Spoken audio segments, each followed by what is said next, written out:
ओम शांति। क्या होते हैं अच्छे स्त्रियों के गुण? क्या होते हैं एक पत्नी के अच्छे गुण?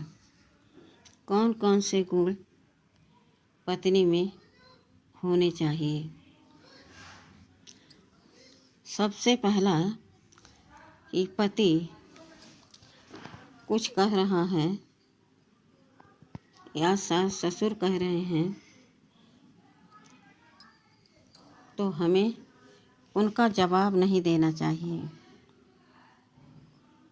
क्योंकि जो वो कहते हैं वो हमारे भलाई के लिए कहते हैं। भले आपको लगता है कि वह हमसे नफ़रत करते हैं, गुस्से में कहते हैं, हमेशा हमको गलत ठहराते हैं, लेकिन उसमें भी अच्छाई देखें, क्योंकि कोई भी पति सास ससुर हमारा अनफल नहीं चाहते हैं, इसलिए सदा भलाई के लिए कुछ न कुछ कहते हैं। तो हमें जवाब नहीं देना चाहिए, बल्कि मुस्कुरा करके हंस करके उस बात को टाल देना चाहिए। अपने माता पिता जो होते हैं वह अपने बच्चों को डांटते हैं, चाहे बेटियां हो चाहे बेटे हों, तब हम बुरा नहीं मानते और समझते भी हैं कि हमें डांट रहे हैं, लेकिन उसमें भी हम अच्छाई देखते, खुश हो जाते हैं, मुस्कुराते हुए हम हट जाते हैं, जवाब नहीं देते हैं। इसी प्रकार से हमारा पति भी और सास ससुर भी हमारी भलाई चाहते हैं, हमें अच्छे के लिए समझाते हैं। दूसरा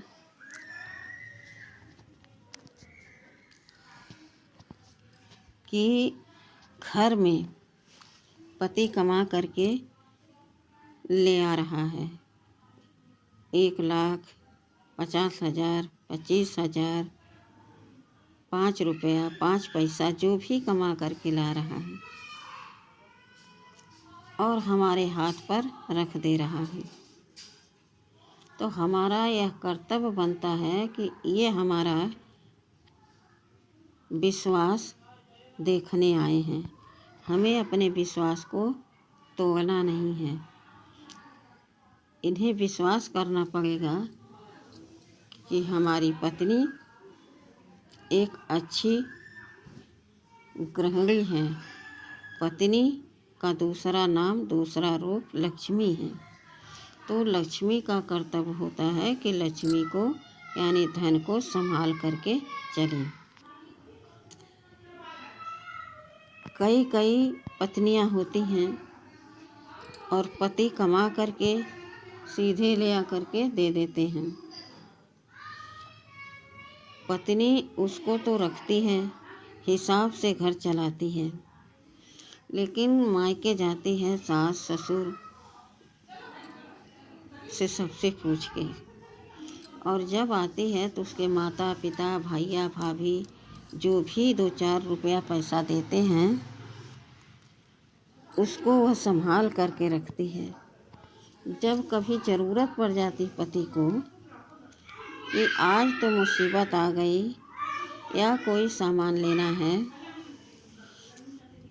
तो उसमें और पैसे मिला करके लौटाती है। पति तो वही मांगा जो दिया था, उसमें भी पता है पति को भी कि खर्च तो होता ही रहता है, देखो जो होगा वो दे देगी, लेकिन जब उसमें मिला करके देती है तो पति अंदर अंदर सोचता है, देखो कैसे घर चलाती है और कैसे यह पैसा इकट्ठा करके आज मिला करके हमको ज़रूरत से ज़्यादा पैसा दे दिया। इसे कहते हैं एक अच्छी पत्नी की देखभाल, कि घर को कैसे चलाना है, कैसे परिवार को चलाना है, सब कुछ हम अच्छे से देखभाल कर लेते हैं। यह एक अच्छी पत्नी की निशानी होती है। तीसरा है, कोई कोई पति बहुत कमाते हैं और पत्नियां के हाथ में रख देते हैं। पत्नियां जैसे पैसा पाई वैसे चली गई मार्केट। पता लगा 10,000 का अपने लिए सामान खरीद लिया।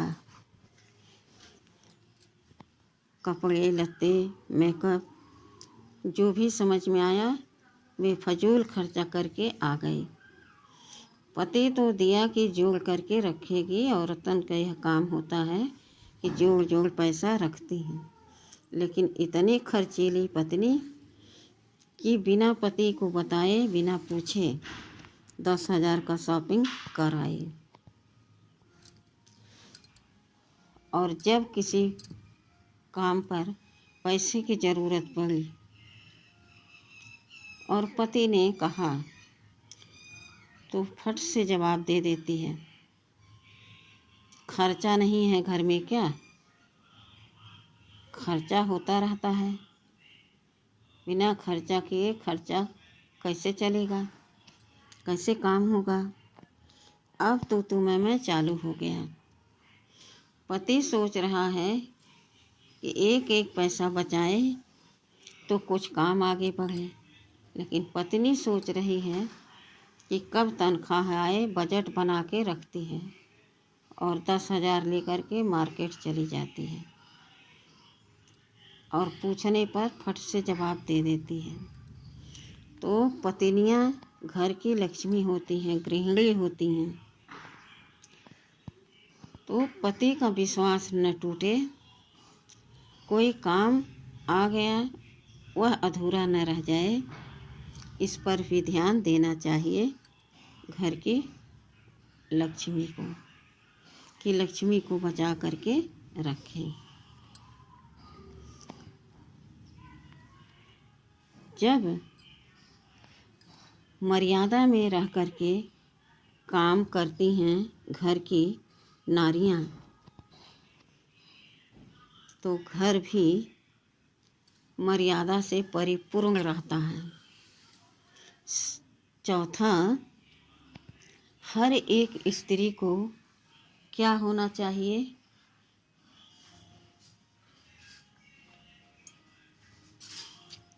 लाज।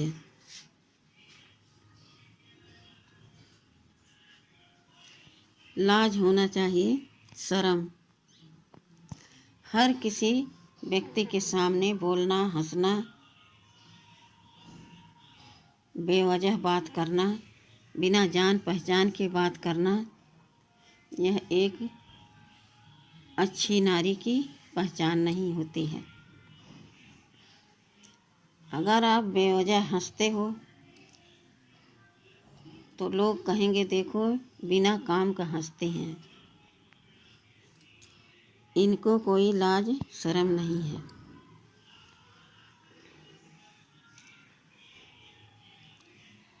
बेवजह अपने घर की निंदा बैठ करके नहीं करना चाहिए किसी से। आप रो रो करके बता रही हो, खूब रुचि से सुना जा रहा है, फिर दूसरी जगह पर दूसरा व्यक्ति जा कर के हंस हंस करके तुम्हारी बातों का आनंद लेगा और दूसरों को देगा, तो सोचो क्या लाभ हुआ। यह घर की मर्यादा औरत होती है, उसका लाज शर्म ही घर की दहलीज को ऊंचा सम्मान देती है। जो स्त्रियां जहाँ देखो वहाँ बैठ के खा ली, जैसे मन हुआ वैसे खा ली, जहाँ मन हुआ वहाँ चली गई, तो उनकी कोई मर्यादा नहीं होती है। पहले की स्त्रियां घर के बाहर नहीं जाती थी और पर्दे में रहती थी। लेकिन आज की स्त्रियां फटे कपड़े पहने निकल जाएंगी बाहर।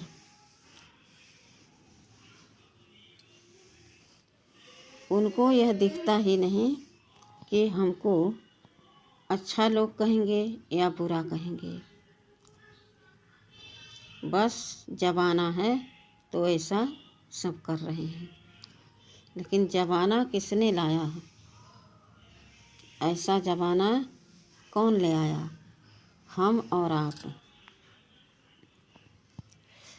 आज सबसे ज़्यादा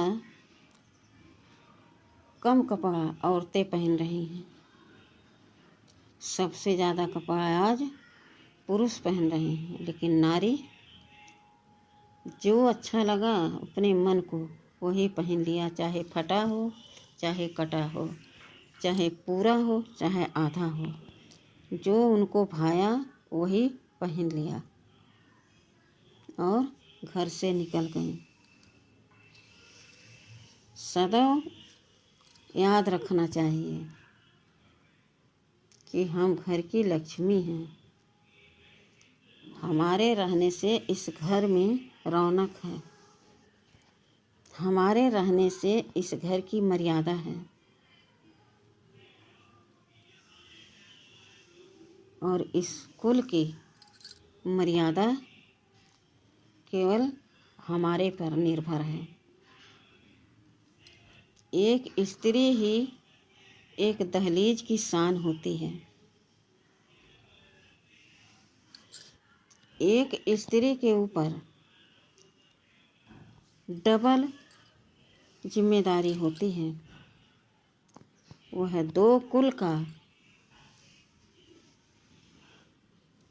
बोझ लेकर के चलती है। लेकिन इतना हल्का रहती है। एक अच्छी स्त्री की यह पहचान है। ससुराल में सबका स्वागत करती है, खातिरी करती है, इज्जत देती है और कोई भी बात हो हंस करके टाल देती है। तो उस घर में बरकत भी होगी और कभी तू मैं भी नहीं होगा। जबकि एक पुरुष को अपने घर की केवल जिम्मेदारी होती है, लेकिन एक नारी की दो दो जिम्मेवारी होती है।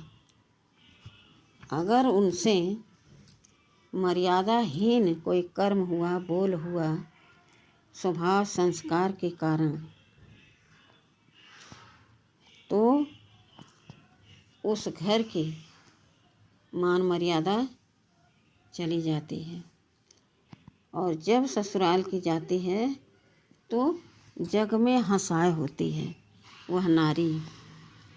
और मायके तक यह खबर जाती है तो समाज में जब बात फैलती है तो पता चलता है कि लोग तो मजाक उड़ा रहे थे। तो नारी घर का मान सम्मान है, मर्यादा है। तो जो अपनी बेटियों को यह शिक्षा दे करके पराए घर भेजेंगे, उसके अंदर सहनशीलता होगी, सहने की शक्ति होगी, समाने की क्षमता होगी, तो वह घर स्वतः स्वर्ग जैसा महसूस होगा। और जो लड़कियां, जो नारी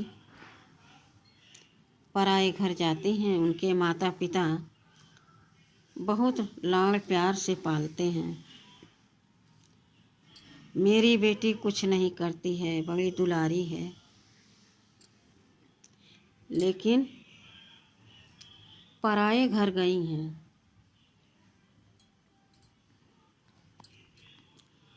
तो पराए घर में तो कर्म करके दिखलाना पड़ेगा।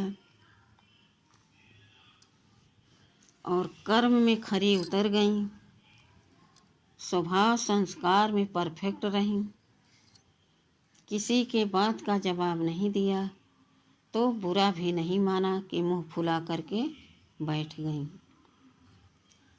तो उस घर में स्वतः धन की प्राप्ति होगी। अर्थात दिखेगा कि लक्ष्मी लक्ष्मी को आवाहन देकर बुलाती है, अपने घर में जगह देती है, सम्मान करती है। तो उस घर में कभी दरिद्रता नहीं आ सकती। पुरुष भी ऐसे होते हैं जो बिना सोचे विचारे कुछ भी बोल देते हैं, कुछ भी कर लेते हैं। उनको भी अपनी जिम्मेवारी का बोझ उठाने में सदैव तत्पर रहना चाहिए। केवल नारी को ही बोझ दे करके तमाशा न देखते रहें, क्योंकि उनका भी घर है, उनके भी कुल की मर्यादा है। तो यह है नारियों का चरित्र का, उनके कर्मों का वर्णन। आप सोच सकते हैं कि आज हर घर में जरा जरा सी बात पर कोर्ट कचहरी हो रही है, तलाक हो रहे हैं। कहीं कहीं लड़के भी इतने तेज होते हैं कि 10-12 टुकड़े करे, बोरा में भरे, ले जाके जंगल के झाड़ियों में फेंक दिया और उनको जानवरों ने खा लिया। लेकिन अधिकतर यही लड़कियां देखी जा रही हैं कि वह पलट करके जवाब देती हैं, किसी की बात सुनने के लिए तैयार नहीं होती हैं, अपने मनमानी चलती हैं। अगर माता पिता रोज कहते थे तो बुरा नहीं माना, तो आज सास ससुर कह रहा, आदमी कह रहा कोई बात, तो बुरा नहीं मानना चाहिए। लेकिन आज अधिकतर लड़कियां 75% घर में कुछ हुआ तो पड़ोस में जा कर के रो रो करके सारी बात अपने परिवार की, घर की बता देती हैं। उनको यह भी सोचना चाहिए, कहा जाता है बिना विचारे जो कहे सो पीछे पछताए। तो हर बात का आगा पीछा सोच लेना चाहिए कि आखिर हम जिससे जो बात कह रहे हैं, क्या उससे हमें लाभ मिलेगा? क्या उससे हमारे परिवार की इज्जत बढ़ेगी? समाज में सम्मान हमें मिलेगा? चुप रहने में ही भलाई है। कहा जाता एक चुप हजार चुप। अगर जो बाणी हम बोल रहे हैं उससे कोई संतुष्ट नहीं हो रहा है, तो हमें वह बाणी नहीं बोलनी चाहिए, बल्कि उस जगह पर चुप हो कर के मुस्कुराते हुए हट जाना चाहिए। अगर सहनशीलता नहीं है तो वहाँ से आप खसक जाओ। तो जो तनाव है, मनमुटाव है, वह स्वतः समाप्त हो जाएगा। अब ऐसा नहीं कि हमने अब प्रण कर लिया कि अब हम किसी से बात नहीं करेंगे, तब तो स्वतः घर खंडहर हो जाएगा। एक दूसरे से बात नहीं कर रहा तो सुलह से कोई काम नहीं हो रहा, तो किसी से प्रीत मिल नहीं रही है, सबसे नफरत।